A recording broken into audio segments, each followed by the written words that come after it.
بسم اللہ الرحمن الرحیم۔ حضرت سلمان رضی اللہ تعالی عنہ بیان کرتے ہیں کہ ایک مرتبہ ہم رسول اکرم صلی اللہ علیہ وآلہ وسلم کے پاس بیٹھے تھے کہ اتنے میں حضرت ام ایمن رضی اللہ تعالی عنہ آئیں اور انہوں نے کہا، یا رسول اللہ، حسن اور حسین رضی اللہ تعالی عنہ گم ہو گئے ہیں۔ اس وقت دن چڑھ چکا تھا۔ حضور صلی اللہ علیہ وآلہ وسلم نے صحابہ سے فرمایا، اٹھو اور میرے دونوں بیٹوں کو تلاش کرو۔ چنانچہ ہر آدمی نے اپنا رستہ لیا اور چل پڑا۔ اور حضرت سلمان بتاتے ہیں کہ میں حضور اکرم صلی اللہ علیہ وآلہ وسلم کے ساتھ چل پڑا۔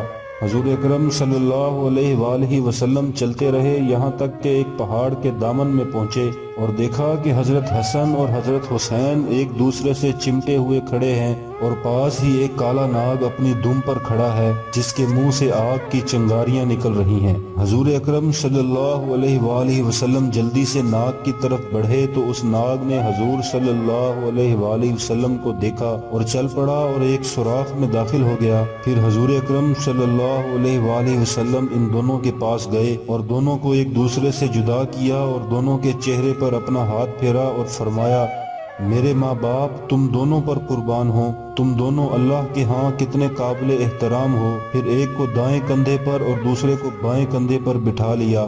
حضرت سلمان فرماتے ہیں کہ میں نے کہا کہ تم دونوں کو خوشخبری ہو کہ تمہاری سواری بہت ہی عمدہ ہے۔